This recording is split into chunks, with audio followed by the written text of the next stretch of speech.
Baby, let me screw, let me drill in it. Hit it all night, let me live in it. If she on BC, pick kids in it. Handle my shit, stand on business, yeah.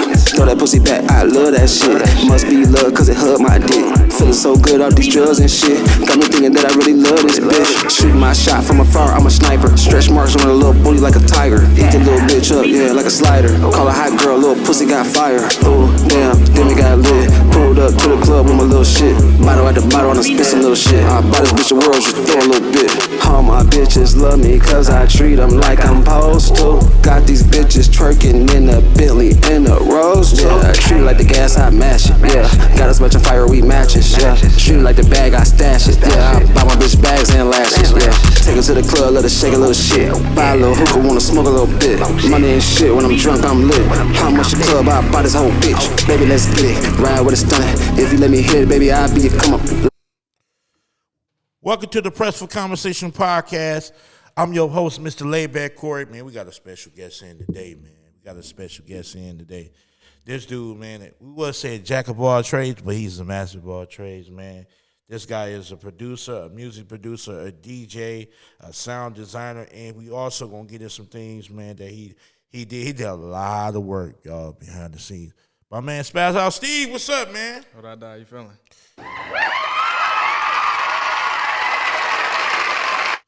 What's up, man? So I want to tell you how I found you.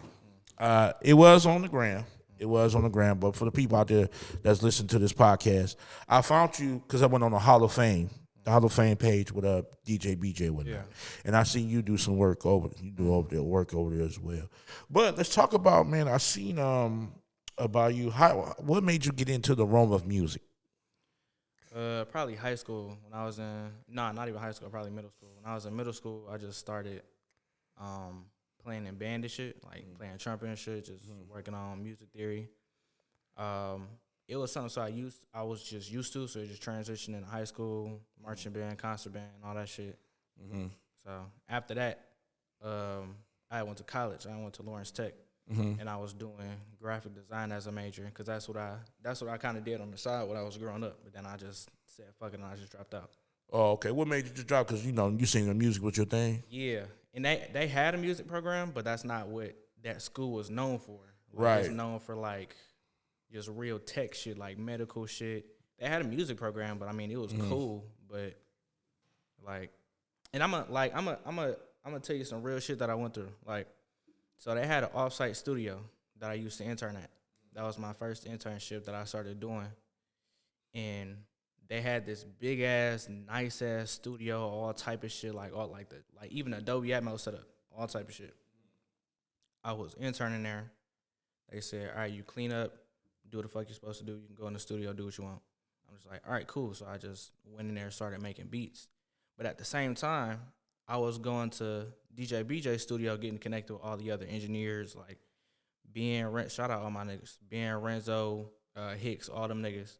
So I'm talking to my brother, and then he's explaining something to me. He's like explaining polar patterns for a microphone. And I'm just like, what that mean? And he just looking me dead in my face. He's just like, nigga, what the fuck are they teaching you over there? I'm just like, nothing. I'm just fucking around. So I'm just like, nothing. Right, he's just over there and shit. I'm just part doing of this shit. Part of the furniture and shit. Yeah, like, that's crazy, man.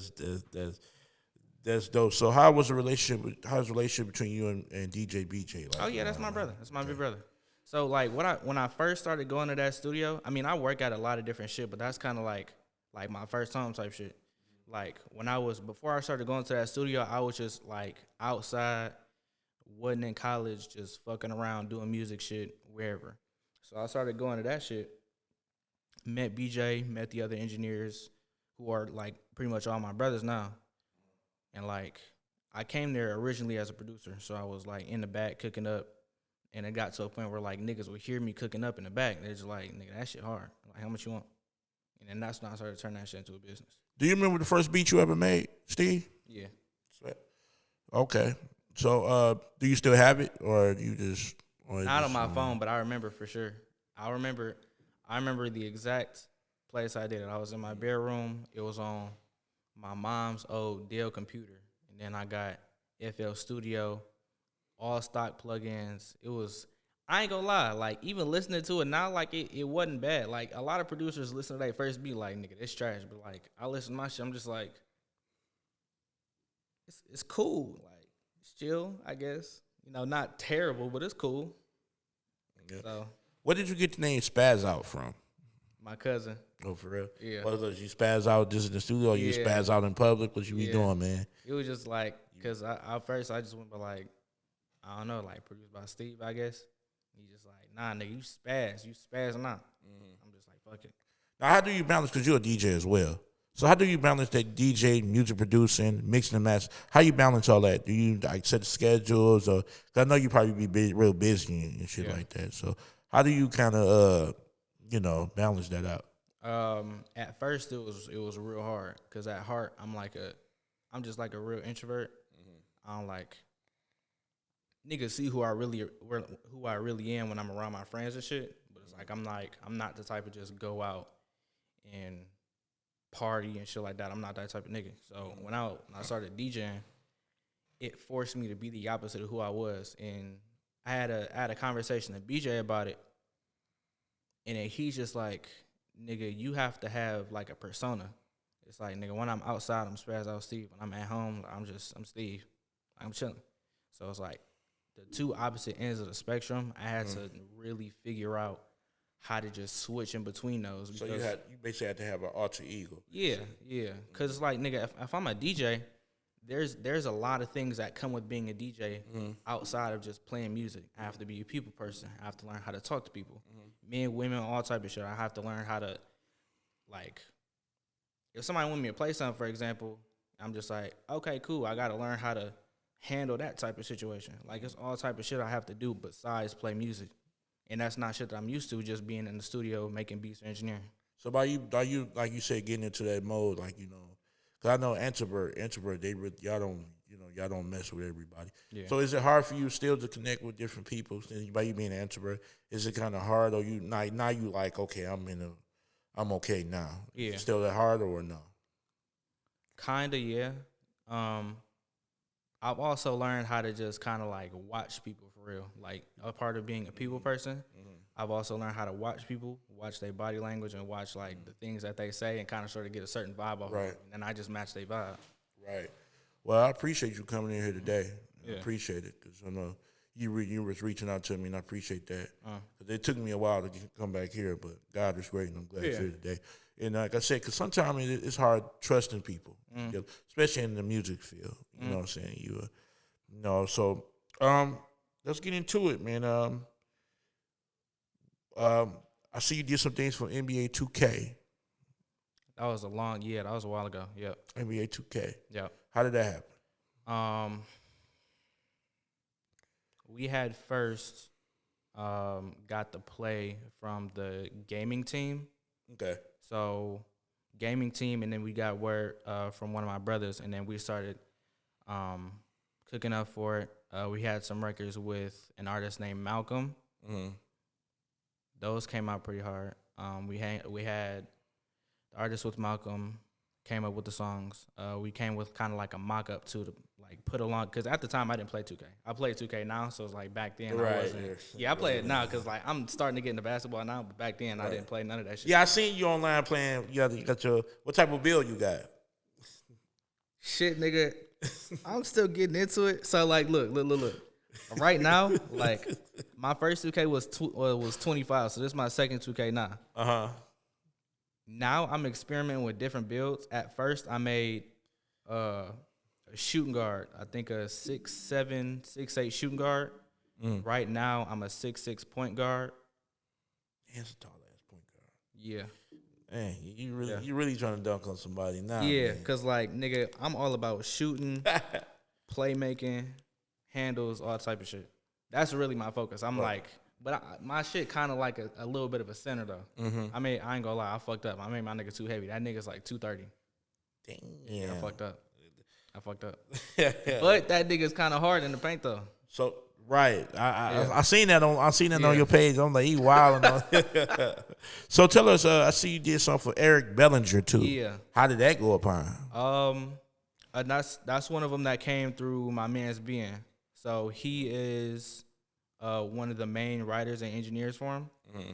I know Ben. I know a couple other writers. So I think the kind of, and I'm gonna give out some real shit, some gems. If you really want some good placements and some big placements, obviously don't try to contact the artist because that usually never pans out because most of the time they don't have. I mean, it depends on artists. A lot of people don't have creative control, and a lot of people aren't in control of what gets released and when. So usually you want to get in contact with like either the engineers, Managers, the songwriters, managers too, songwriters definitely. Because if you get artists who use songwriters, and songwriters is just like, I really don't. I don't like the notion that people like think, oh nigga, you use a writer, so you're ass. Like, nah. I mean, everybody needs help. That's why it's called a team. Yeah. And nobody. And I'm gonna use this logic. Michael Jordan couldn't do it without 4 other players. Right. So Right. the greatest needed help. Right. So that's. I don't understand why people put so much pressure on it, especially ghostwriters. Like, cause sometimes you can have writer's block. Yeah, that's the thing too. And I learned that there's a difference between ghostwriters and actual writers. Ghostwriters are just niggas who take money and they leave their name out the credit so that they don't know who actually wrote the record. Exactly. Writers who get paid, accredited, they get back end, splits, all type of shit. Like all the business is in play. Ghostwriters, nobody knows who you are. So yeah, you making money, but don't nobody know you. Right. Since we're on the subject of writing, now the world is going into the realm of AI. Right. And songwriters are, they're going to make tons of money with this thing. Yeah. Because you can take somebody else's voice, put it on a song like they still hear and wrote the lyrics. Now, what scares me apart when you hear the people that deceased still rapping like today, that scares me. I'm like, okay, because you can take somebody's voice and I'm like, wait a minute. Like, well, how do you make this album? You know what I'm saying? But AI, how do you feel about that? To be real, right now I'm in a stage where I hate it because as a creative, it's like you using some shit that's not real to do the same thing that I do. I don't like that. But at the same time, I'm also aware that as time goes on, I'm going to mentally mature into the thought that this can also be a tool to be used to further my career and further my craft and used to aid to my creativity. So, but right now I don't like that shit. Like that shit's scary. Like nigga, my man's Renzo, he uses he got this fucking website. You write in all the lyrics, you write in the type of vibe of beat and song. Like it can do beats, it can do songs, it can do acapellas, it can do all that shit. It can even do like stems. It'll give you the stems too if you want to use it for your own beat. Like it'll do all that shit. So you can write out everything that you want and it'll create a perfect mixed master song. Like nigga, I'm looking at that shit like, bro, this is scary. And it's taking the creative away from the artistry of music. Right. But I'm also realizing that like if this shit can do it, then I have to do better. Because I'm organic. This ain't right. You basically you're real, like the real partner. I see you did some with Ha Davis as well. Oh yeah, for sure. Now what did you do for him like as well? Think about I don't know exactly, man. I think maybe 2 years ago, he wanted to start doing the Fellas podcast. So the Fellas podcast, we started doing that. He invited a lot of people. We got Jalen Green, I think is his name, basketball player. We did Jalen Green. We did Bobby Shmurda. We did Snoop Dogg. So we got a good couple of episodes in. I produced the intro music for it. So the very first building that we did it in, we went out, we set up everything, made everything look cool. Like the first couple of episodes in that like the area with the blue chairs, like we all set that shit up. Wow, that's crazy. You did some with Peasy too, so yeah, that was a while ago. That was off a feature. Oh, okay. Yeah, man, you did a lot, man. I see you did a lot of assistant engineering, and you got it's a song. Her name is Shantae. Yeah, she got a song "Keep Up" that's out, and I know you had something to do with that as well. Yep. So right now, she is one of the artists that we're working on for the Recording Academy. Recording Academy. Those are with the Grammy Association and all that. So yeah, that shit came out tough. Like she's actually a dope artist. Yep. And I also you did something with Baby Money, Fair Money. Yep. You did something with him, but you did a lot of tracks with Isaiah J. Yes. Yeah, Yep. he did a lot of tracks. Yeah. One up T. Yep. And I real the Young OG. Yeah. Did a lot with him as well. Yeah. So you've been kind of busy, man. You've been kind of open. So what's new for SpazoutSteve? Like what you got going on new? So Executive project. yeah, the timeline I got right now.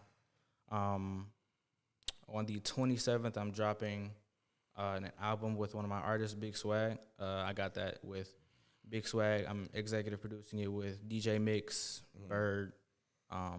So we kind of have like a tightly knit team for that. Right now, like that's all shit I did in the past. Right now, I'm kind of more focused on just locking in with like certain like my artists. Like I got Swag, I got Nettie. She's another up and coming artist. She's really fire. I work a lot with her, like vocal production. I do all her beats and engineering and stuff like that. But even just down to like vocal production, critiquing, just say this a little bit, just stuff like that too. I'm just really focused on locking in and building a catalog more than just trying to get big placements. Yep. And you just heard we just heard that song by Big Swag. Show Me. Yeah. That was a great record. Yep. That's gonna be on the album that's coming up. So that album on the 27th is called Get Rich Die Lit. Okay. That's got about 12 songs on it. We got Say It Ain't Tone. We got what's her fucking name? Kendra Denise featuring on it. I actually got BJ on it for production. We got a beat from him. Oh, okay. So I need a big favor from you. When you do the remix to Show Me, give me a call. You know what I'm saying? Because I want to be on that record. I'm going to be on the record. I'm going to be on the record, and it's going to be fire. I'm telling you. I ain't got no. You know what I can do? I can take somebody else's lyrics and lie and say it's mine. Yeah. Why not? Everybody else doing it. Man, look, I can teach somebody else rap lyrics. You know what? I can rap somebody. It's my lyrics. Not anymore. I stole it. So, you know what I'm saying? So, but I'm glad to have you here today. I'm glad that you reached out, and I'm glad that you got a good project coming out, and us from the podcast family right here, the Press for Conversation, we want to say we really appreciate you, and we really appreciate your craft and respect your craft. And like I said, I went and did a lot of research, and it was so much research I couldn't even get involved because you got so much work you didn't put in and so much work and nobody probably wouldn't know because you, like you say, you're in the background. So yeah. That's all. That's all the credit shit. Like I'm not, like obviously I'm gonna post my work. That's all credit shit. Yeah, because I seen you be in the studio. You got a YouTube channel, and I was watching that. You was making beats and whatever. I have a YouTube channel that I don't tend to. I need to. Yeah, I don't know why you do that. We'll talk about that a little later, but especially the talent you got, like But that by you doing that, it's letting us know we stepping into your room now. We watching you, and you never know who's watching you. Like I said, I'm glad I found you because I was going through the gram like, I'm like, okay. Well, so that's how Steve. I mean, sometimes when I reach out to people, they hit me up. Sometimes they don't, but I appreciate the ones that do. So, like I said, we definitely gonna expect some fireworks from you. Yeah. So tell me, what's the difference between a mixing engineer and an assistant engineer? Assistant engineers are usually not the main ones with the record. It really depends. They could add finishing touches. They could add effects. They could be a part of the editing process, which, if you want to break down the mixing and mastering process, it's usually recording, editing, which is making sure that there's no dead noise in between the vocals and shit like that. If the artist wants their breaths taken out, that's a part of editing, stuff like that. So there's recording, editing, actually mixing it, leveling it, and then finally mastering. So how hard is that? I mean, because mixing the master, I know mixing and mastering is that's hard as crap. So how mixing, how hard is that? Because the person wants you to take this out, go back, take this out. Take us down the process. I will say it's definitely hard when the artist makes it hard, but other than that, it depends on your experience. Because for me, it's not hard. I say this: it's never hard. It's just tedious, because it's like there are a couple of different things that will account to mixing and mastering. Is like your level of being able to tell where shit should be. And if you can do that, then it's easy. It's just editing. It's like some mixes might take me an hour. Some mixes might take, nigga, this album that I'm dropping with Sag, like some of these songs, the mixes, they've taken days. After doing some shit, bouncing it out, send it over, critiques, getting it, redoing it, bouncing it out, send it over and over again. Like some of this shit is taking days, bro. Right. So let me tell you something. How do you deal with a situation when you're in the studio and the person get there an hour or 2 hours late? What do you do about that? Leave. You said that was strict ass. Yeah. Like, bro. You should see your face. Hey, so look. My man told me this years ago. And it's fucked up to say, but it's like you kind of got to treat people like dogs. Like you have to teach them on how to treat you And respect your time. Yeah, like nigga, you obviously like you don't respect my time. So like nigga, fuck. Oh yeah, I'm here, bro. All right, cool. Where you at? I'm at home. That happened before? Yeah, probably a couple times. A couple of times. So yeah. So how often you be at the? Because I know you do the Hall of Fame thing. Is that more DJ, or that's both of you guys? No, it's really BJ shit. Oh, okay, sometimes you just intervene. Like yeah, nah. Like once I kind of sort of understood that it's like these things are like that's still like my second home, but that's like these things are like tools. Okay. So it's like get there, do my work, do what I need to do, and get going. Yeah, right. Yeah, that's it. Right. So it's like, yeah, you really are an introvert. Mm-hmm. So, tell me something. Tell us about besides the big swag. What more projects you got coming out? Or you want to wait till this out and stuff? Nettie, one of my other artists. We are, I'd say 4 or 5 records deep in an album that we're putting together. I think she wants to drop it sometime in the next 2 months. Okay. Either that or at the start of January.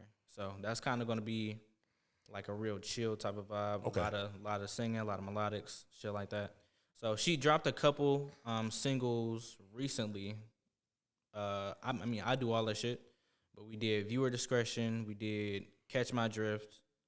So those two are bangers. Those are probably perfect. Some of my best, some of my most favorite songs from her. Okay. So for the people that's watching the Press for Conversation podcast, look at this camera. This view was actually on you. How can they find SpazoutSteve? Shit, Instagram right now. I'm on Instagram, TikTok, YouTube. Even though I don't tend to it, but I'm still there. You feel me? I'm everywhere. You just gotta know my name. That's it. Man, it's a pleasure having you on here. Yeah. You should have seen your face when I asked that question. Yeah. It was like you just got stiff, like, leave. Oh yeah, no, I'm because it's like not like I'm still young, right? I'm 23, but really? Oh wow. Yeah, but it's like I'm like right now. I know niggas my age are usually like outside, but it's like, bro, I'm like getting used to just being at home. So what type of music do you listen to when you vibing out? Besides the ones you're making, do you listen to a lot of R&B? Yeah, a lot of shit. Okay, for sure. But like I used to. I actually used to work at Guitar Center. Oh yeah, really? Yeah, like I used to, like a year ago.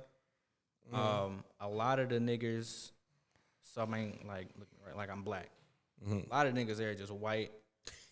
Fuck yeah, brother! Like all type of shit. Like they just like real guitarist type of niggas. So it's just like a whole different. Hey Steve, you're freaking badass. Yeah. Oh yeah. Like they say shit like that, like bro. But it's cool though. Like them, like they some cool niggas, and it's like it's cool because I get to see this other genre of music. You said cool niggas, they white. Cool. I don't know. Cool crackers, I guess. I don't know. No, you said the right thing, man. But they all cool, bro. Like man, you gonna get my show. They just some cool people. They just some cool people. Well, man, you know what? You know who else cool? SpazoutSteve, man. We thank you for coming through, man. Yeah. You always welcome to come through the platform anytime, man. Yeah. Anytime you got something hot, send it to me. I'm gonna play it. I'm different than most of the Detroit guys. I'm all about supporting.